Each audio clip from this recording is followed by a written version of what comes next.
De Mouna Hachim, Ville et village du Maroc. C'est un livre très instructif, mais vraiment sur plusieurs plans, sur le plan étymologique, sur le plan de l'histoire, sur le plan de la mythologie, puisque Mouna Hachim revient très en arrière pour essayer d'expliquer les origines des noms des villes et des villages du Maroc.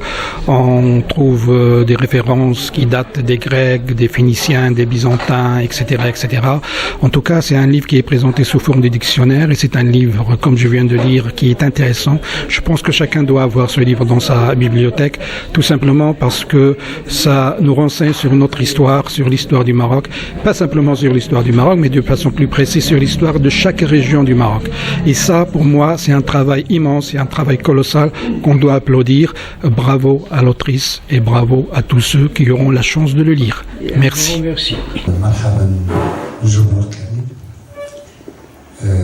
Aujourd'hui, on a le plaisir d'accueillir une grande personne, une grande écrivaine qui aime Tétouan. Elle s'appelle Mouna Hachim. Merci beaucoup d'avoir accepté notre invitation, Mouna. Merci beaucoup. Bienvenue à Tétouan, bienvenue à la librairie Agora. Donc, ensuite va animer cette rencontre le professeur, l'écrivain, l'ami. Animer cette rencontre. Et l'animation, c'est une tâche qui est difficile, mais c'est un professionnel et c'est le faire. Alors, mais avant de céder la parole à Moursal, on va voir ensemble une petite vidéo. Voilà. On passe, s'il vous plaît.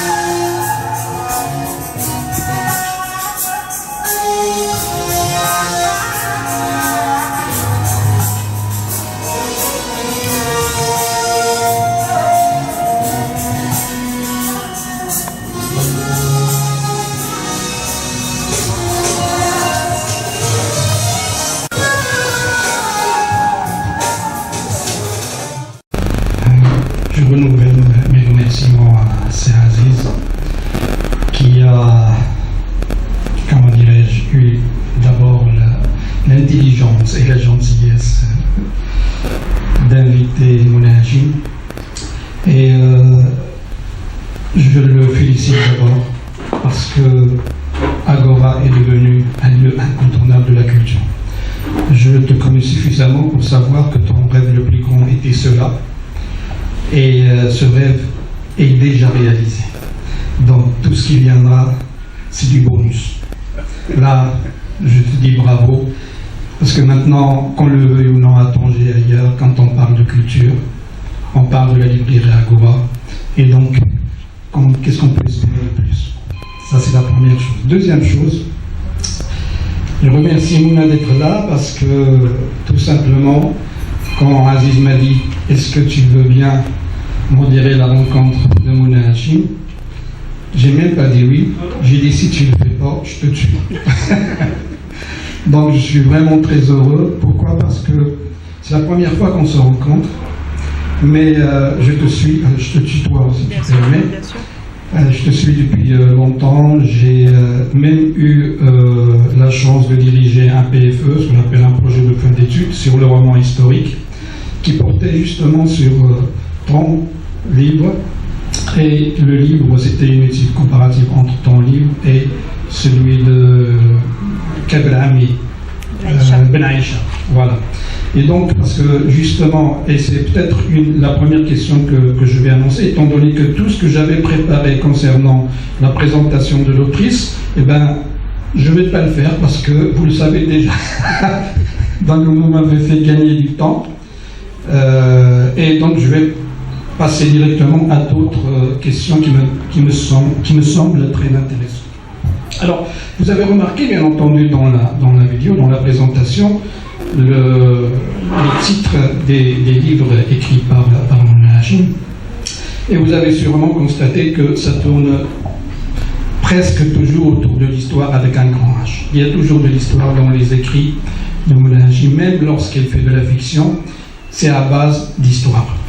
Et moi, qui fais partie de ces personnes qui pensent de temps en temps, excusez-moi le terme, pondre un livre, j'ai du mal à m'aventurer dans les romans historiques.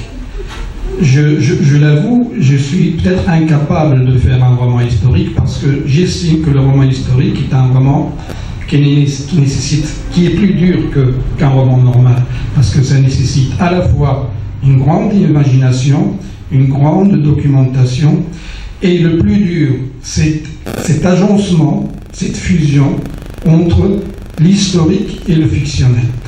Et si les personnes qui ont déjà lu les livres de Mouna, je parle des romans bien entendu historiques, constatent dès le début que c'est un travail vraiment très profond, c'est un travail très sérieux, il y a beaucoup de rigueur dans le travail, mais en même temps, ça reste du roman. Et ça, en tout cas, moi, je me sens incapable. Ma première question, avant d'arriver à ce livre, on va en discuter juste pour une question introductive. À votre avis, qu'est-ce qui fait que les romanciers ou les écrivains marocains évitent, j'ai mis le verbe éviter entre guillemets, le roman historique? Parce que quand on fait le compte, il y a combien de romanciers, je parle des romanciers contemporains, combien de romanciers marocains font du roman historique à part toi, et peut-être Kabel Ami, et il y a Mohamed Lachka qui est un Tangérois, un médecin qui est parti à la retraite et qui a fait 2 romans historiques sur le Rif. D'où vient, à votre avis, cette réticence vis-à-vis du roman historique? Bonsoir à tous. Déjà avant de répondre, je crois que les remerciements s'imposent. Si Mourtar Chaoui d'avoir accepté d'animer cette rencontre, je suis vraiment extrêmement touchée. Je savais dès le départ que ça allait être une rencontre enrichissante et une lecture faite en profondeur. Des remerciements évidemment à Silis Baï pour cette invitation et pour tout l'effort qu'il fait derrière en termes de logistique, en termes d'organisation. Et puis évidemment un grand merci à toute l'assistance pour sa présence. Je suis extrêmement touchée d'être là. À chaque fois que j'ai été à Tétouan, j'ai eu un public fidèle et averti. Et voilà, ça fait chaud au cœur. Alors pour répondre précisément à la question, je pense d'abord qu'il faut qu'il y ait un intérêt manifeste. Il de l'auteur lui-même pour la thématique. C'est-à-dire, si on n'est pas passionné, ça fait tout de suite comme un cheveu au milieu de la soupe. Donc déjà, l'intérêt doit être fort. Et puis, effectivement, c'est un travail qui est énorme. Et justement, si on n'est pas passionné, il y a des auteurs qui surtout à l'international, qui se lancent dans le roman historique via de grandes maisons d'édition qui ont la possibilité de leur mettre un service de documentation. Mais malgré tout, on ne sent pas cet amour pour l'histoire. Et encore plus grave, je suis tombée sur des aberrations historiques incroyables la dernière fois. Un auteur, je ne citerai pas son nom, qui est connu, qui est sommité, que j'apprécie énormément, qui a placé, je pense, la ville d'Azemmour sur la Méditerranée, qui a attribué qui a fait boire le sultan Moulay Ismaïl du thé à la menthe, alors qu'on ne buvait pas encore du thé à la menthe. Voilà, c'est des petits détails comme ça qui font qu'on ne peut pas s'improviser, c'est-à-dire qu'il y a un énorme travail derrière. Déjà, il faut non seulement cerner le contexte historique, mais ce n'est pas suffisant. Parce que justement, on n'est pas dans le registre de l'essai où on va étaler des dates et des noms, il faut que ça reste dans le registre romanesque. Et pour ça, il faut aller se documenter sur chacun des aspects de la vie à ce moment donné. Par exemple, pour Bentoumart, les derniers jours dévoilés, c'est la chute de la dynastie almoravide. Dévoilés, ce sont les Almoravides, et la naissance des Almohades dans la violence avec Bentoumart. Et donc, les événements se passent principalement à Marrakech et de 1130 à 1147. Et ça se passe aussi en bonne partie à Zagora, qui s'appelait à l'époque Tazaghut. Or, Marrakech en 1130 n'est même pas la même en 1147. Parce qu'entre-temps, il y a eu la construction des remparts de la ville pour justement parer à la menace almohade issue des montagnes du Atlas. Tazaghut, à cette époque-là, n'est pas la même qu'à une autre époque. Azemmour ou El Jadida, telle que décrite dans les manuscrits perdus au XVIe siècle, c'est une petite ville portugaise à cette époque-là, El Jadida. Donc il faut aller chercher la configuration de la ville à ce moment-là. Et puis il y a d'autres détails, l'habillement, comment on s'habillait, qu'est-ce qu'on mangeait, comment on parlait, les éléments d'architecture, de décoration. Donc c'est une documentation qui est multiforme. Voilà, encore faut-il l'organiser après. Il faut organiser voilà. ça. Ouais. Mais d'accord, mais je veux dire, on sait que tu as une formation littéraire, oui. On peut dire ça. Oui. Mais justement, cette passion pour l'histoire, il vient de l'enfance ou c'était juste à un moment donné où vous vous êtes dit, bon voilà, je me lance dans l'histoire parce que pour voir ce que ça va donner. Est-ce que c'est une passion innée en quelque sorte, oui. Acquise? Je pense que c'est inné parce qu'au fait, c'est venu par des canaux très très différents. Moi, je pense qu'en analysant les choses avec du recul, d'abord, il est venu par la voix des aînés, par la voix des grands-mères. Moi, j'ai bercé dans l'univers de mes grands-mères, j'en parle d'ailleurs à chaque présentation, et puis comme toutes les grands-mères de ma génération, en tout cas, parce que moi j'ai l'âge d'être grand-mère, je ne pense pas que je pourrais avoir ce pouvoir de transmission qu'ont eu mes grands-mères à ce moment-là. Tu le racontes différemment, mais pas avec les contes, avec l'accent marocain rimé, etc. Il y a des choses qui se perdent comme ça avec ces personnes-là, donc qui nous plongent dans leur univers, les chants, des récits des événements passés, des personnages qui ont vécu, qui sont fictifs. En fait, j'ai percé un petit peu dans ce monde dans cette façon de raconter le monde et le monde passé. Après, il y avait aussi le côté livresque. Moi, je lisais énormément. D'ailleurs, moi, j'ai pas connu.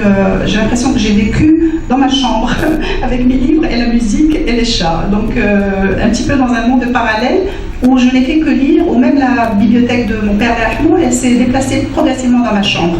Donc, je lisais énormément et j'étais fascinée, pas par l'histoire du Maroc, par l'histoire du monde, c'est-à-dire passionnée par la civilisation des Incas, des Mayas, et je me passionne comme ça pour un sujet.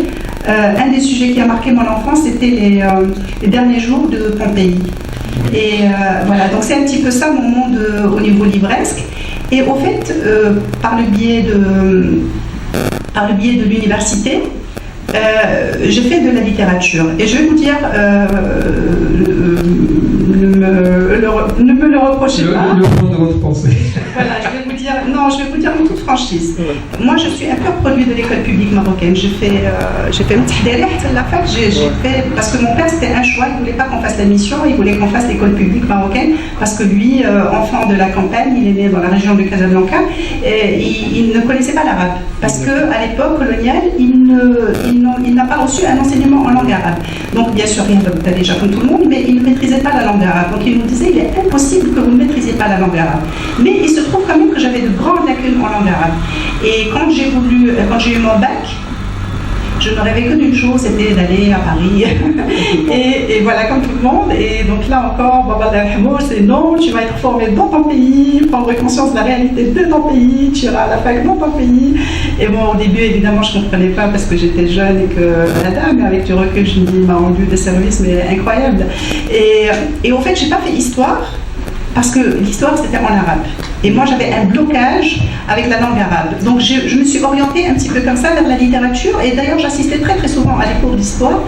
Parce que des fois, ils recevaient des profs, des enseignants, des profs universitaires de différents départements là. Et donc, c'était enrichissant pour moi. Mais... Tu as choisi le français par défaut. Là, c'est pas par défaut, parce que en fait, tout ce qui relève des sciences humaines me passionne. La littérature, j'ai appris aussi énormément de choses. Ce que je fais là en termes de recherche en linguistique, par exemple, ça je l'ai acquis. Voilà, je l'ai acquis dans le département de littérature. Et puis on dit aussi que la meilleure manière de connaître un peuple, c'est de connaître sa littérature. C'est parce que par le biais du poème, du conte, du roman, du théâtre, on exprime l'âme du peuple. C'est comme ça qu'on connaît un peuple, c'est pas en lisant des essais historiques.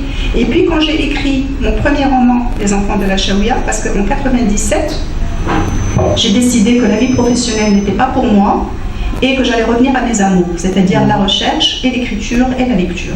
Et là, j'ai écrit mon premier roman, Les enfants de la Chaouia, qui est une saga familiale, à moitié autobiographique, échelonnée sur 3 générations, qui raconte Casablanca dans son ancrage à son arrière-pays, donc cette fameuse plaine Chaouia, en rendant hommage à cet univers justement familial, des aînés, etc.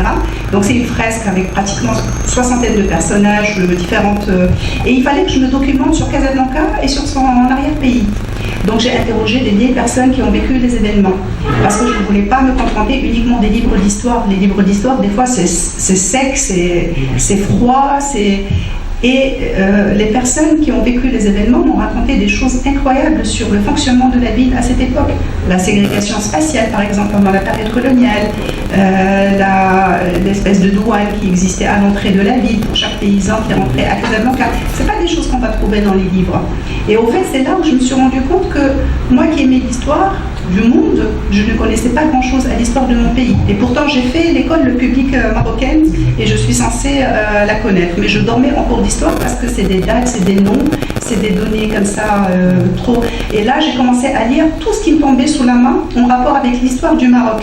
Et en arabe, c'est-à-dire que j'ai fait avec le retour du reflet là, j'ai fait le retour vers la langue arabe, vers les textes authentiques, les textes de ulama, de fuqaha, et de là il y a eu le dictionnaire des noms de famille, et de là j'ai pu décrocher.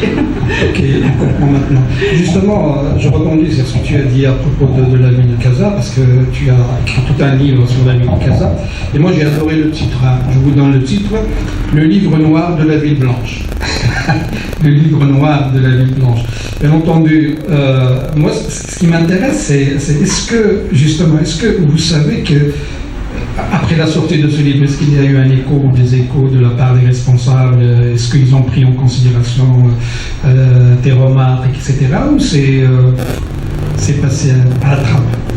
Alors en fait, il faut savoir qu'à l'origine de ce livre, il y a un groupe que j'ai créé sur Facebook qui s'appelle Save Casablanca. Aujourd'hui, il est arrivé à pratiquement 350 000 membres et je l'avais créé il y a plus de 10 ans, peut-être 12 ans maintenant, parce que Casablanca, pour ceux qui la visitent, bon maintenant il y a eu des changements en tout en été, depuis la nomination de nouveaux gouverneurs, mais franchement sans vouloir jeter des fleurs, franchement on a vu des transformations incroyables.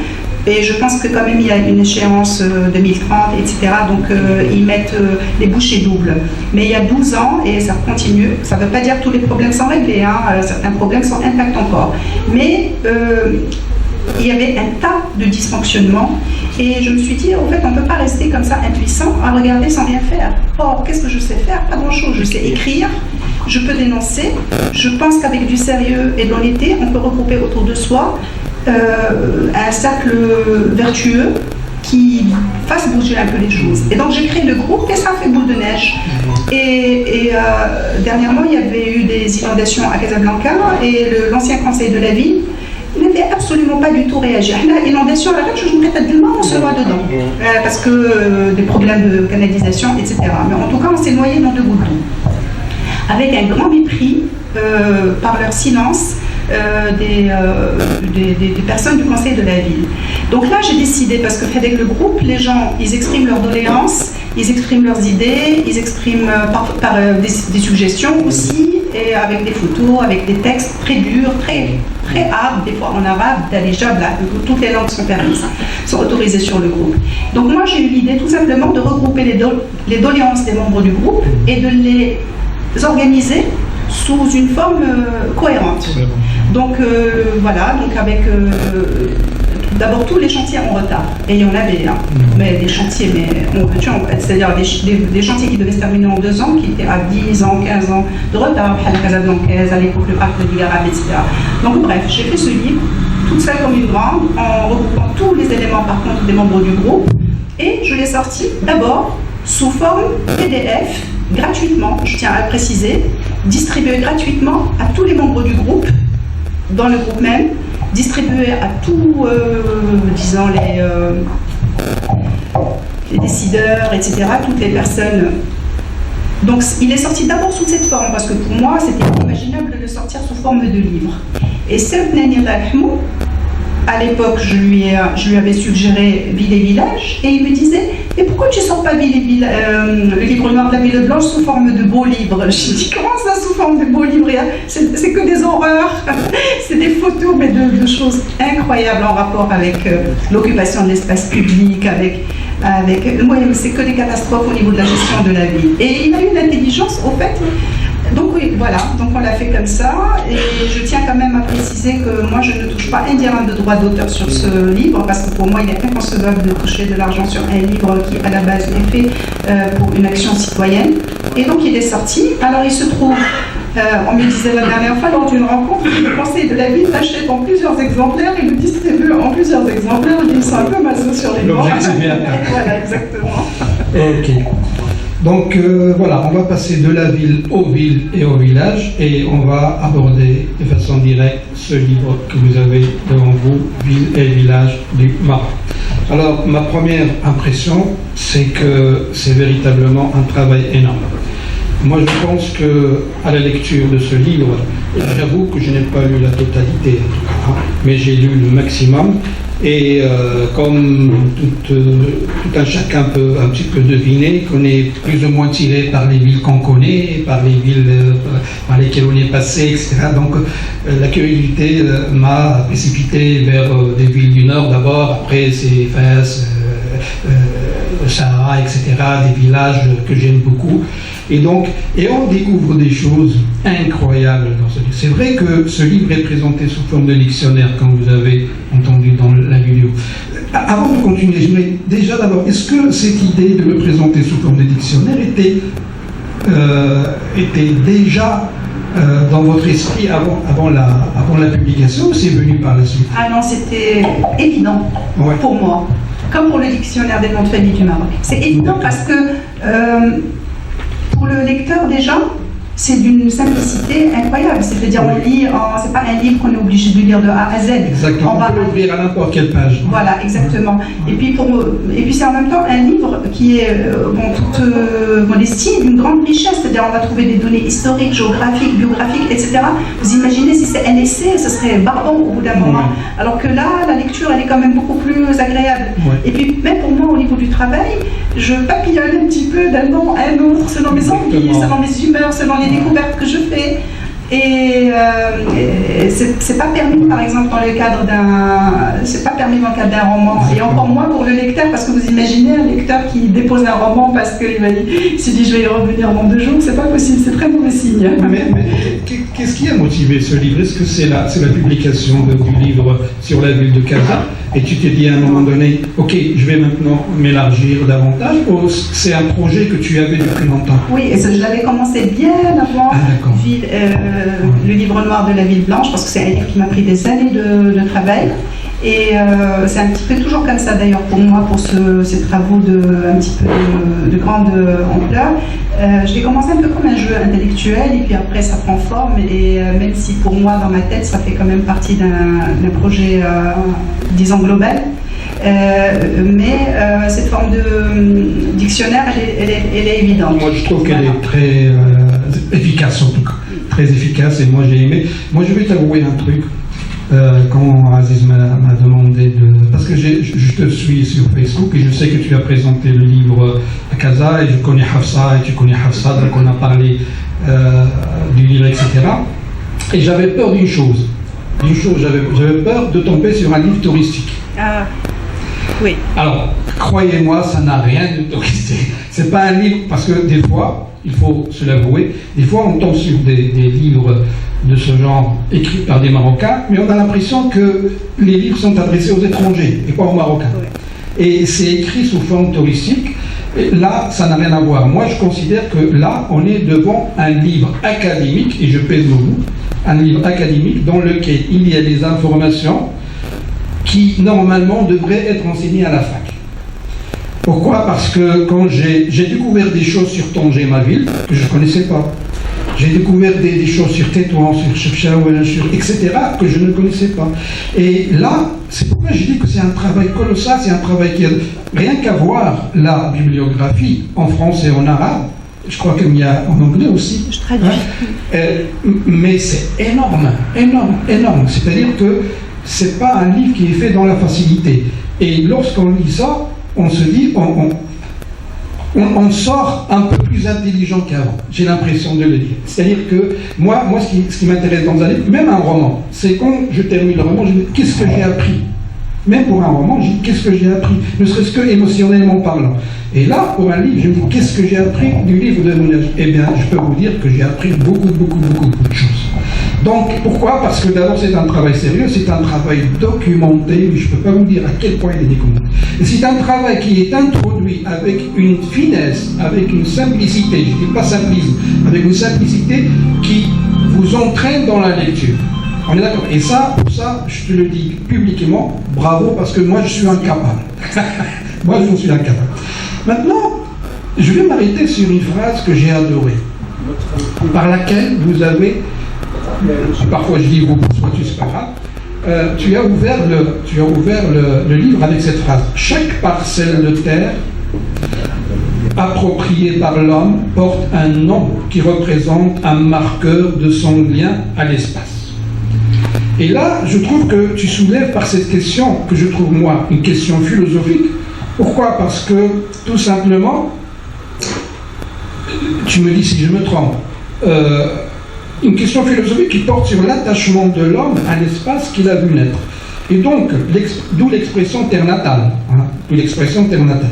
Donc, il y a un attachement organique d'abord, viscéral et intellectuel, bien entendu, qui fait ce que nous sommes. Ma question est, la plupart du temps, j'ai évoqué, enfin vous connaissez un petit peu la théorie de Durkheim qui consiste à dire tout simplement le déterminisme social, savoir que nous sommes ce qu'on a voulu qu'on soit, c'est-à-dire nous sommes tout simplement je dirais le résultat de tout ce qu'on nous a appris, etc., etc. Mais Durkheim, à ma connaissance, si je me trompe, parce que ça fait des années que je l'avais lu, ne parle pas justement de l'influence de l'espace. Et là, dans ce livre, je trouve, même si tu ne le dis pas de façon claire, je trouve que l'espace a une contribution dans notre identité. Ça veut dire que ce que nous sommes ne dépend pas simplement de notre us et coutume, de notre culture, mais il dépend aussi du milieu, de l'espace dans lequel on est né. Est-ce que je me trompe en disant ça, à votre avis? Ce qui est certain, c'est qu'un nom de lieu n'est absolument pas du tout... Ça marche? Oui. Un nom de lieu n'est pas neutre, il n'est pas arbitraire. Beaucoup de personnes peuvent s'imaginer qu'on attribue un nom comme ça. Or, pas du tout. Les gens regardent leur environnement, regardent la faune qui le caractérise, la flore qui le caractérise, un événement marquant qui s'est passé en ces lieux, la géomorphologie de l'espace, etc. Donc un nom n'est pas neutre. Maintenant, sur l'influence du milieu, oui. L'idée de la sociologie selon laquelle le sujet est façonné par le milieu et que ce milieu contribue aussi à façonner sa personnalité, elle est connue. Mais pour l'espace au sens strict, je ne suis pas d'accord à 100%, c'est-à-dire je ne serais pas catégorique, parce que autrement ça voudrait dire que tous les Oujdi seraient pareils parce qu'ils sont Oujdi, ou tous les Casablancais seraient... Je vais essayer d'expliciter davantage ma pensée, parce que c'est une idée qui est complètement folle, je l'avoue, qui n'a aucune base scientifique. C'est juste un peu de la fantaisie de ma part. Je me rappelle quand j'étais étudiant à Tétouan, j'avais des amis de Chaoul et de Tétouan. Et on discutait bien entendu. Et j'ai remarqué une chose, peut-être que ça va faire soulever les Tétouanais. J'ai remarqué une chose, quand on discute avec un Chaouni ou avec Tétouanais, c'est-à-dire que leur façon de voir le monde diffère de celle d'un Tangérois. Nous, à Tanger, parce qu'on a de la mer, parce qu'on a l'horizon, parce qu'on voit très loin, on a toujours envie de voyager. Et dans nos projets, on voit grand. Je sais pas, je suis pas en train d'agrandir les Tangérois, mais j'essaye de faire une étude sociologique un petit peu, je dirais, en dessous, mais voilà. Par contre, je me rappelle d'un ami chef Chaoui, tous, ils ambitionnaient à quoi lui? Ils ambitionnaient au fait simplement d'avoir un petit commerce ou de devenir un professeur et d'avoir une vie modeste, et c'était son bonheur à lui. Et je me posais je me suis posé la question, est-ce que le fait que l'ami de Chaoui vit dans un espace un peu clos par les montagnes, ça veut dire qu'il n'a pas l'horizon, il ne regarde pas trop loin. Est-ce que ça n'a pas une influence sur son identité, sa façon de voir le monde, ses ambitions, etc. C'est complètement con ce que je dis. mais est-ce que, justement, ton livre m'a fait penser à cette expérience, je me suis dit, est-ce que le fait de vivre dans un lieu, vivre dans une ville vallonnée, est-ce que ça donne la même personne que celui qui vit à Marrakech dans une ville plate? Oui, ce genre de questions m'intéresse.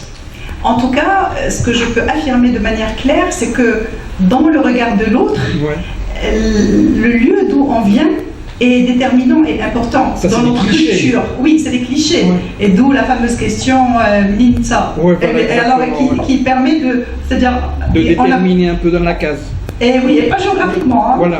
Et sûrement pas géographiquement. C'est-à-dire que voilà, les Casablancais sont comme ci, les gens du Nord sont comme ça, etc. Ça fait partie effectivement des préjugés. Maintenant, pour le reste, moi je dirais qu'il y a aussi une grande part de notre affect personnel et de notre personnalité, parce que des fois, moi je le vois au sein d'une même fratrie, ayant reçu la même éducation, ayant grandi dans la même maison, ayant grandi dans le même environnement, et qui sont totalement différents au niveau de leur rapport au monde de manière générale et du monde environnement. C'est pour ça que j'ai du mal à trancher de manière... Non, mais je tranche pas. Voilà, c'est ça. Mais c'est-à-dire, mais je comprends parfaitement l'interrogation, elle me paraît tout à fait pertinente, mais à creuser.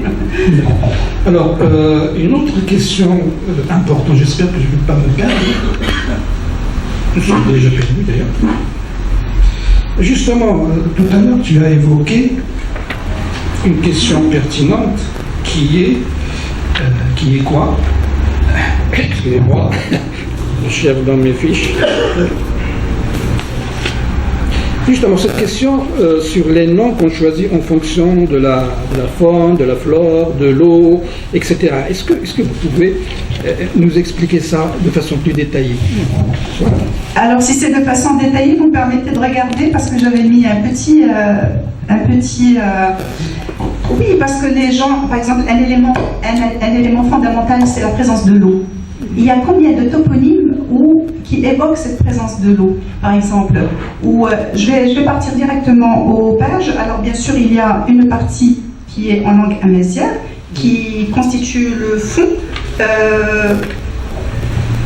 important au fait, parce que j'ai pas au début compté, mais par la suite je me suis rendu compte que la majorité des noms traités, j'ai pas vraiment les pourcentages, mais je dirais 80% de noms traités sont d'origine amazigh. Et pourtant j'ai essayé, il y a 470 entrées. C'est pas fait exprès. Je dis à chaque fois, c'est une petite fille de paysan de la Chaouia qui le dit, qui sont arabophones et qui se considèrent pas du tout comme étant des Amaziens. Alors pour le... Si vous me permettez, j'en ai chez le voilà. Alors les formations toponymiques berbères, donc liées au relief et à la nature du sol. Exemple, Azrar, qui est la plaine non cultivée, Aourir, avec pour diminutif Aourir, la colline, Aqqa, qui est la cluse, Tsariat, qui est le canyon. À ce propos, il était d'usage chez les anciens d'associer morphologie humaine et géographique. C'est le cas notamment avec le mot Agd, qui est le cou, qui devient un passage étroit. Iril, avant-bras, qui est une éminence, un plateau. Imi, qui est la bouche, qui va donner Emin, donc ouverture, Emil Chil, Emil Zanoud, etc. Afoud, qui est le genou, donc le coteau. Adad, le doigt, donc les prongs. Idikel, c'est la paume de la main, et donc de là, la plaine, et de là, Tukala, et de là, Tidiket. Irir, c'est l'épaule, escarpement, cap, etc. Et puis l'eau, amen, en langue amazigh, que l'on retrouve dans les noms Boulmen, Samsaman, Geldaman, etc. Avec d'autres illustrations, par exemple, Anou, c'est le puits. Sanoun, c'est la forme diminutive ou féminine, si vous voulez. C'est le puits. Asif, c'est le fleuve qu'on va retrouver sous différentes formes, avec Tansif, Ansifen, différentes formes plurielles, etc. Tit, avec le pluriel, Titawen, bien sûr, c'est la source. Anzar, c'est la pluie. D'où Anzaran, Bir Anzaran. Agilmim, c'est l'étang, d'où les villes de Gilmim, Gulbima, etc. Tamda, c'est le marais, qui a donné Tamda à l'origine. Et puis la couleur du sol, de l'eau, de la végétation. Par exemple, Berkan, c'est la couleur noire. Certains dans le Paris Zened disent Bershan à la place de Berkan. Amlil, c'est le blanc. Et d'où le nom des villes, Melilla, Blimillal, Etmillol, etc. Irmillol, etc., etc. Et puis à la faune, Chichawa, c'est le poussin, Agndous, Gendous, c'est le veau, Asserdoun, c'est le mulet, comme Aïna Sardoun, Askour, c'est le perdrix, etc. Et à la flore, Taïda, c'est le pin, Amelgo, c'est la grive, Akerrouch, le chêne vert, il y a beaucoup de noms comme ça, Kerrouch, etc. en Moyen Atlas. Tassaft, c'est le chêne à gland doux. Madar, c'est le pistachier. Azmour, olivier. Tazbour, jujubier. Il y a les rites et les croyances avec des noms comme la Takalkos. On peut en parler si vous voulez, c'est passionnant. Et puis il y a les tribus qui y résident, bien sûr, les Eitbaha, Eitmdal, Shtuka, etc. Et puis il y a la partie arabe. Je vais le faire très vite. La végétation, alors Dalwa, c'est le pistachier lentisque.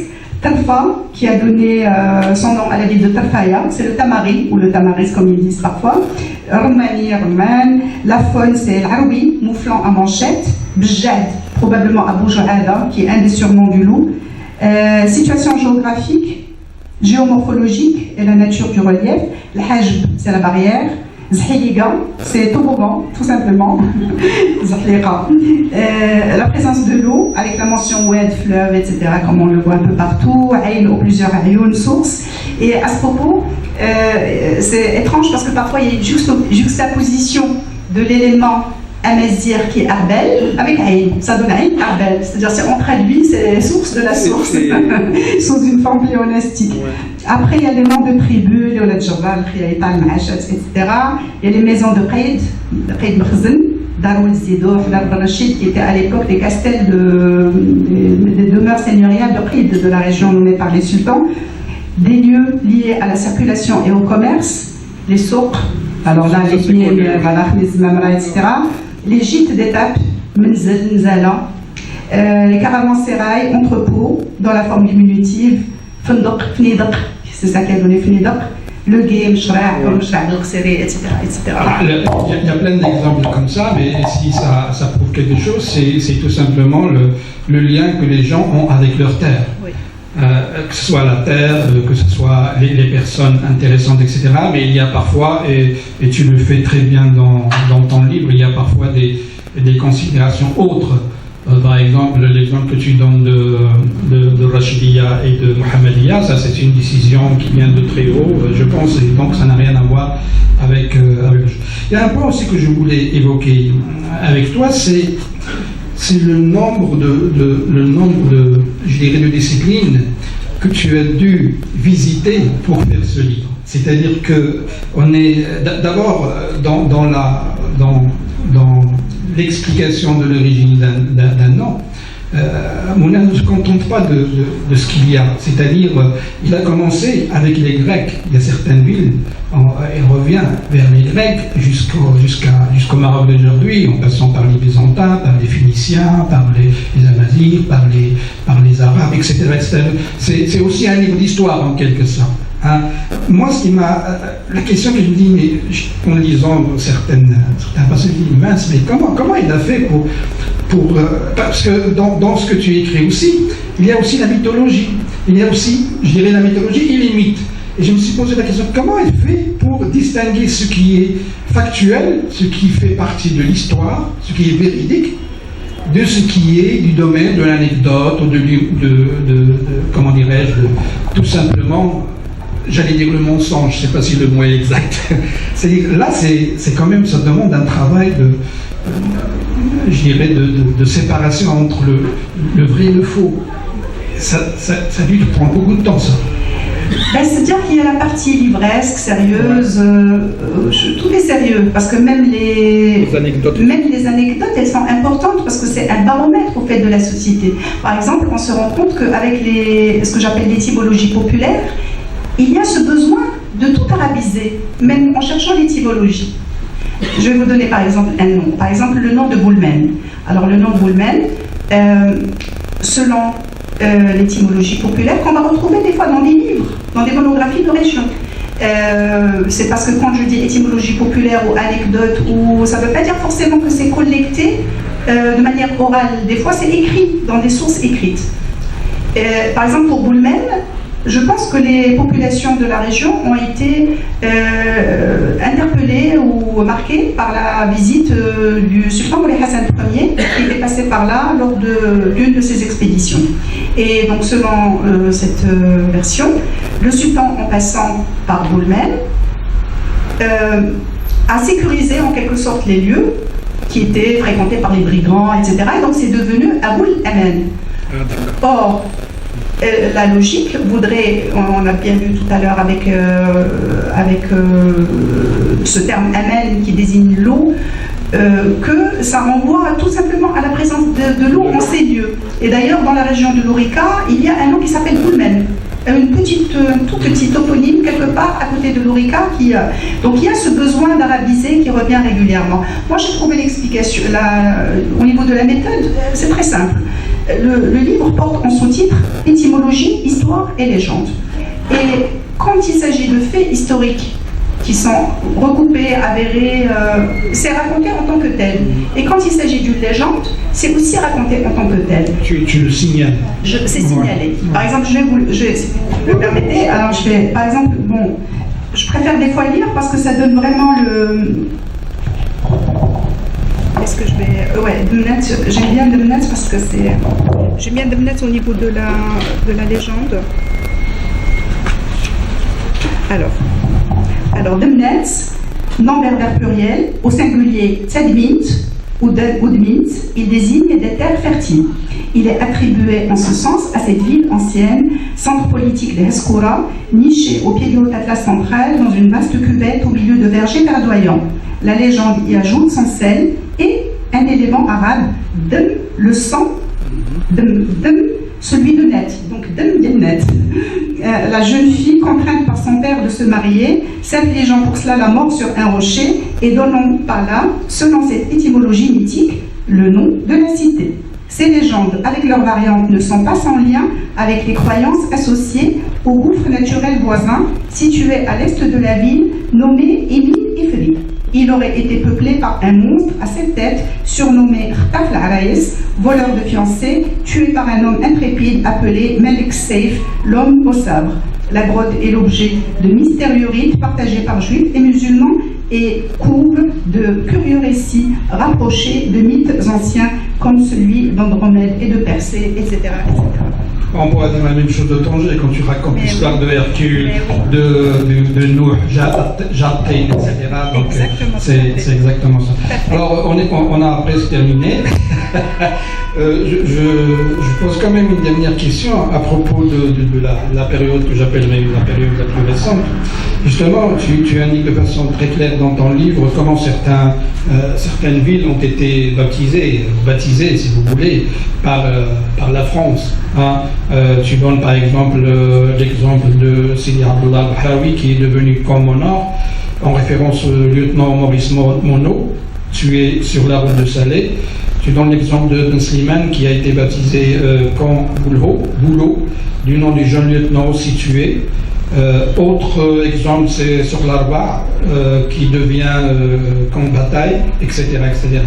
Bien entendu, la question est, ces villes sont restées avec leur nom français jusqu'à l'indépendance. Et après l'indépendance, bien entendu, il y a beaucoup de villes qui ont retrouvé leur nom, ou parfois ils ont trouvé des noms nouveaux.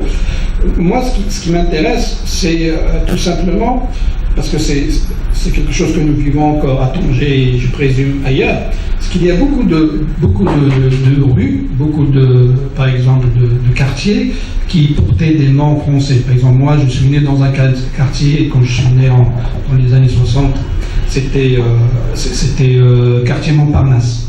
Et on avait même une équipe qu'on appelait l'équipe Montparnasse, une équipe de foot.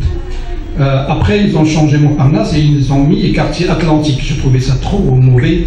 Je préférais Montparnasse. Mais c'est pas ça la question. La question, c'est que, est-ce que le fait de changer, parce qu'il y a deux clans. Il y a deux clans qui disent, puisqu'il y a les noms en français ou en espagnol, en tangéen ou en espagnol, il faut le garder parce que c'est une trace de l'histoire. D'autres disent non, il faut changer les noms parce que justement, ces noms qui nous ont été imposés par la colonisation et il faudrait retrouver notre identité, etc. Qu'est-ce que tu penses de cette guerre? Tu es pour ou contre?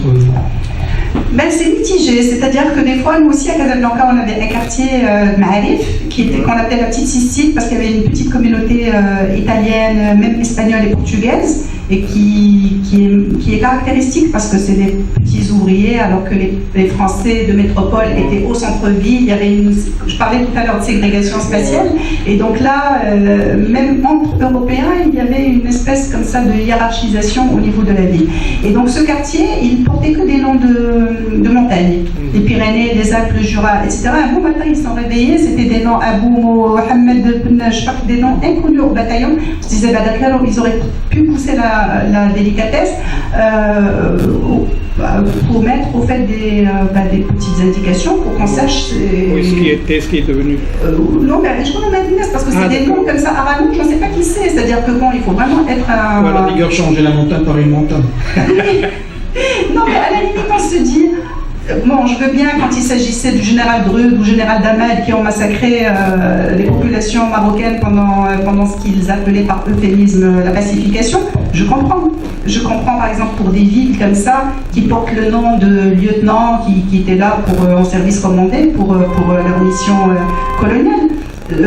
Ça c'est compréhensible, mais des fois c'est pas justifié, donc je ne peux pas trancher comme ça de manière définitive. Mais ça me donne envie aussi de parler aussi de certains noms de lieux qui ont été francisés, voilà, et pour lesquels certains ont gardé au fait une forme de nostalgie. Par exemple, ils parlent toujours Polioté pour dire Knetra, alors que le nom de Knetra est très ancien. Knetra, c'était vraiment un petit pont sur la rivière qui a une histoire. Donc, et les gens, ils s'imaginent, au fait, et c'est ça qui est un petit peu révoltant, ils s'imaginent que les colons, on l'a attendu après les colons pour construire le Maroc. C'est des villes qui ont une histoire. Et en plus, ce qui est, disons, insidieux avec le système colonial, c'est qu'il détruit, j'allais dire en finesse. Alors, il y a la ville-ville. Je ne parle pas de villes anciennes, bien établies, par exemple comme Tanger, comme Tétouan, où ils n'ont pas pu faire ça. Mais par exemple, pour Casablanca, qui était une petite cité endormie, À côté, ils construisent une ville monumentale. Et l'ancienne ville, elle paraît rikiki, sans attrait, sans histoire. Et c'est valable pour un tas d'autres villes où il y a eu des destructions. Hein. Il y a des villes où on a détruit à la mélinite des anciennes Médina, des anciennes Qsba, avec tout ce qui va avec. Et on a posé à côté une grande structure, la ville moderne, ce qu'ils appellent la ville européenne, la ville coloniale. Et donc, forcément, pour les générations qui arrivent après, ils s'imaginent que oui, c'est eux qui ont construit, il n'y a rien eu auparavant. Et c'est important, à ce moment-là, d'asseoir, au fait, l'origine de ce nom. Parce que eux, quand ils ont francisé les noms des villes, ce n'est pas pour rien. Parce que c'est une manière de marquer sa domination, au fait, sur l'espace. Une forme de domination territoriale. Et il se lance aussi dans des fantaisies, dans la façon de raconter des noms de lieux. Par exemple, pour Belgueler, j'ai un livre très sérieux sur Marrakech, et qui est écrit par un auteur français. Et c'est un livre, il est ancien, il appartenait à mon père d'ailleurs, mais c'est une référence sur l'histoire de Marrakech, depuis les origines à l'époque saoudienne. Et donc il parle à un moment de Ben Guerer. Et quand il parle de Ben Guerer, il dit au fait la ville de Ben Guerer s'appelle Ben Guerer parce que en raison de la présence de 4 ou 5 marabouts, et donc ça veut dire bien guérir. Et voilà, et c'est complètement dingue, parce que Ben Guerer, donc Ben Guerer, c'est Ben Jarir avec le jim bédouin, donc Ouled Jarir ou Ouled Guerer, ils sont connus, ils nomadisaient dans le sud-est saharien, ils sont montés avec la Hamna, quand ils constituent une fraction, ils sont montés, etc. D'ailleurs, il y a 3 Hamna encore dans la région, donc la piste, elle est évidente. À Casablanca, par exemple, on a un site qui est le saint patron de Casablanca qui s'appelle Sidi Biliot, et certains Casablancais vous racontent, mais sans rougir, que le nom de Sidi Biliot, son origine, c'est Sidi Belot, parce que chez Belot, Tahchinam, Pilote, Zama, Tahchinam, l'avion et tout, et donc c'est devenu. Alors que dans les ouvrages géographiques, c'est Aboul Loyot, etc., parce que c'était un saint, comme beaucoup de saints, comme Sidi Harazm, comme Moulibassa, etc., ils auraient eu le pouvoir de dompter les lions. Je ne sais pas si c'est vrai ou pas, mais ce qui est vrai, en tout cas, est sûr, c'est qu'à Casablanca, il existe encore à Indiab, il existe encore à Isbah, qui est devenu même une grande. Donc, Idrissi au XIe siècle, il parlait de présence de lions dans la région de Casablanca et d'Achaouia. Donc c'est juste pour dire que les noms, ils gardent la mémoire des choses et c'est une belle raison pour s'y intéresser. Et j'ajouterais aussi, ça c'est le rôle de l'école. Oui. C'est le rôle de l'école aussi d'apprendre aux enfants que telle région a été appelée telle et que ça a changé, voilà pourquoi ça a changé, etc. Et ça, c'est le rôle de l'école et de l'université aussi. Parce que à ce propos, moi je n'hésiterai pas à proposer ce livre pour mes collègues de l'histoire. Parce qu'il y a beaucoup de choses à apprendre. Bon, une dernière question, mais c'est pas vraiment une question, c'est juste, je dirais, une façon de te demander, pour clore un petit peu cette discussion, de parler au public, puisque nous sommes à Tétouan, peut-être que tu peux aussi le lire, justement de l'origine de Tétouan, parce que ça fait quand même 4 pages et demie, et tu ne vas pas tout lire, oui. Mais ne serait-ce que quelques éléments pour savoir d'où vient l'origine du mot de la ville Tétouan. Alors déjà bien sûr, sur le plan linguistique, on a dit Tit et le pluriel, donc c'est la source. Et ce qui est bien aussi, moi j'aime bien faire des connexions avec d'autres régions. Par exemple, aux îles Canaries, dans les populations, comme vous le savez tous, les Granches étaient d'origine amazière. Donc il existe encore des toponymes avec la forme tot, et qui veut dire exactement la même chose. Comme en Tunisie d'ailleurs, il existe une forme du nom. Donc si vous me permettez, je vais dire juste un petit extrait, parce qu'effectivement je consacre beaucoup de pages à Tétouan, qui a connu des événements incroyables et dignes d'être racontés. Alors, dans un ouvrage dédié à l'histoire de Tétouan, Mohamed Daoud dénombre 7 graphies et prononciations du nom de la ville, dans tout type d'ouvrage, ainsi que dans les documentations officielles. Parmi les différentes variantes, Tétouan, la plus courante aujourd'hui, utilisée depuis le 8e siècle. Titaoun, usité dans le parler local, utilisé notamment par le géographe Idrissi. Titawin, telle qu'elle était d'usage dans les documents tabulaires ou chez les auteurs comme Ibn Khaldoun ou Al-Baydaq. En Tunisie, le nom, sous une forme proche, entre dans la composition de l'appellation de la ville de Tataouine. De même, Tatiouine se trouve dans la région de Midelt. La référence, on est faite en langue berbère aux sources, au singulier tête, présentes dans la cité du Nord, où un quartier porte leur nom en arabe Hayl Ayoun. C'est durant la période romaine que fut édifiée la ville de Talmuda, après le site, etc. Et je fais une progression chronologique. Je vous invite à lire par la suite, parce que ça fait trois. Il y a des villes comme ça qui prennent 3, 4, 5 pages d'explication, et c'est très intéressant. Et comme je dis, il y a un travail étymologique énorme. C'est-à-dire pour les étudiants de littérature aussi, qui savent ce que c'est que l'étymologie. Là, vous avez ici des exemples. Hein. Si j'étais prof d'histoire, je prendrais des extraits de ce livre pour vous donner des examens. Voilà. En tout cas, il y a tellement de choses à dire sur ce livre, mais on ne va pas, bien entendu, tout révéler. Et là, je cède la parole au public. Si vous avez des questions, allez-y.